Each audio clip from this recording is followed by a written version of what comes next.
The Butter Battle Book by Dr. Seuss.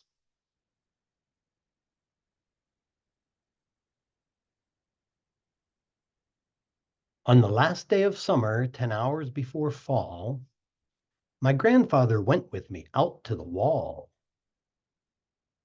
For a while he stood silent, then finally he said, with a very sad shake of his very old head, "As you know, on this side of the wall we are Ukes. On the far other side of the wall live the Zooks." Then my grandfather said, "It's high time that you knew of the terribly horrible thing that Zooks do. In every Zook house and in every Zook town, every Zook eats his bread with the butter side down. But we Ukes, as you know, when we breakfast or sup, spread our bread," Grandpa said, "with the butter side up. That's the right honest way." Grandpa gritted his teeth. "So you can't trust a Zook who spreads bread underneath. Every Zook must be watched. He has kinks in his soul. That's why as a youth I made watching my goal, watching Zooks for the Zook watching Border Patrol." In those days, of course, the wall wasn't so high, and I could look any Zook square in the eye. If he dared to come close, I could give him a twitch with my tough-tufted, prickly snickberry switch. For a while that worked fine, all the Zooks stayed away, and our country was safe. Then one terrible day, a very rude Zook by the name of Van Itch snuck up and slingshotted my snickberry switch. With my broken-off switch, with my head hung in shame, to the chief Ukaroo in great sorrow I came. But our leader just smiled. He said, "You're not to blame. Although Zooks will be sorry they started this game, we'll dress you right up in a fancier suit. We'll give you a fancier slingshot to shoot." And he ordered the boys in the back room to figure how to build some sort of triple sling jigger. With my triple sling jigger, I sure felt much bigger. I marched to the wall with great vim and great vigor, right up to Van Itch with my hand on the trigger. "I'll have no more nonsense," I said with a frown, "from Zooks who eat bread with the butter side down." Van Itch looked quite sickly. He ran off quite quickly. I'm unhappy to say he came back the next day in a spiffy new suit with a big new machine, and he snarled as he said, looking frightfully mean, "You may fling those hard rocks with your triple sling jigger, but I also now have my hand on a trigger. My wonderful weapon, the jigger rock snatch 'em, will fling 'em right back just as quick as we catch 'em. We'll have no more nonsense. We'll take no more gup from you Ukes who eat bread with the butter side up." "I have failed, sir," I sobbed as I made my report to the chief Ukaroo in the headquarters fort. He just laughed. "You've done nothing at all of the sort. Our slingshots have failed. That was old-fashioned stuff. Slingshots, dear boy, are not modern enough. All we need is some newfangled kind of a gun. My boys in the back room have just now begun to think up a walloping whizzinger one. My bright boys are thinking they're on the right track. They'll think one up quick, and we'll send you right back." They thought up a great one. They certainly did. They thought up a gun called the Kickapoo Kid, which they loaded with powerful kickadoo powder and ants' eggs and bees' legs and dried fried clam chowder. They carefully trained a real smart dog named Daniel to serve as our country's first gun-toting spaniel.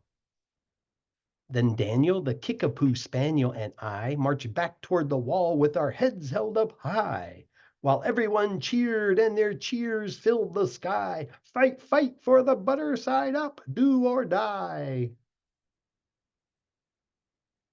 Well, we didn't do and we didn't quite die, but we sure did get worsted, poor Daniel and I.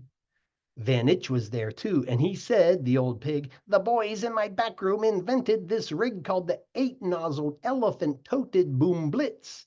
It shoots high explosive sour cherry stone pits and will put your dumb Kickapoo kid on the fritz." Poor Daniel and I were scared out of our wits. Once more by Van Itch I was bested and beat. Once again I limped home from the wall in defeat. I dragged and I sagged and my spirits were low, as low as I thought that they ever could go, when I heard a boom-ba and a diddle-dee-diddle, and our butter-up band marched up over the hill. The chief Eucharoo had sent them to meet me, along with the right side up song girls to greet me. They sang, "Oh, be faithful, believe in thy butter." They lifted my spirits right out of the gutter. "My boy," smiled the chief Eucharoo, "we've just voted and made you a general. You've been promoted. Your pretty new uniform's ready. Get in it. The big war is coming. You're going to begin it. What's more, this time you're certain to win it. My boys in the back room have finally found how. Just wait till you see what they've puttered up now. In their great new machine, you'll fly over that wall and clobber those butter-down Zooks one and all."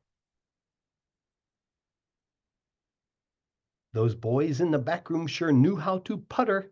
They made me a thing called the Utterly Sputter. And I jumped aboard with my heart all aflutter, and steered toward the land of the upside-down butter. This machine was so modern, so frightfully new, no one knew quite exactly just what it would do. But it had several faucets that sprinkled blue goo, which somehow would sprinkle the Zooks as I flew, and gum up that upside-down butter they chew. I was racing pell-mell when I heard a voice yell, "If you sprinkle us Zooks, you'll get sprinkled as well." Van Itch had a sputter exactly like mine, and he yelled, "My blue gooer is working just fine, and I'm here to say that if Ukes can goo Zooks, you'd better forget it, 'cause Zooks can goo Ukes." I flew right back home, and as you may have guessed, I was downright despondent, disturbed, and depressed. And I saw just as soon as I stepped back on land, so were all of the girls of the Butter-Up Band. The chief, the chief drum majorette, Ms. Yuki and Sue, said that was a pretty sour flight that you flew, and the chief Eucharoo has been looking for you. I raced to his office. The place was a sight. "Have no fears," said the chief. "Everything is all right. My bright backroom boys have been brighter than bright. They've thought up a gadget that's newer than new. It is filled with mysterious moo and can blow all those Zooks clear to Salamagoo. They've invented the Bitsy Big Boy Boomeroo. You just run to the wall like a nice little man. Drop this bomb on the Zooks just as fast as you can. I have ordered all Ukes to stay safe underground while the Bitsy Big Boy Boomeroo is around." As I raced for that wall with the bomb in my hand, I noticed that every last Uke in our land was obeying our chief Eucharoo's grim command. They were all bravely marching with banners aflutter down a hole for their country and right side up butter. That's when grandfather found me. He grabbed me. He said, "You should be down that hole, and you're up here instead. But perhaps this is all for the better somehow. You will see me make history right here and right now." Grandpa leapt up that wall with a lopulous leap, and he cleared his hoarse throat with a bopulous beep. He screamed, "Here's the end of that terrible town full of Zooks who eat bread with the butter side down." And at that very instant we heard a clup clup of feet on the wall, and old Van Itch clumped up. The boys in his back room had made him one too. In his fist was another big boy Boomeroo. "I'll blow you," he yelled, "into pork and wee beans. I'll butter side up you to small smithereens." "Grandpa," I shouted, "be careful. Oh, gee, who's going to drop it? Will you or will he?" "Be patient," said Grandpa. "We'll see. We will see."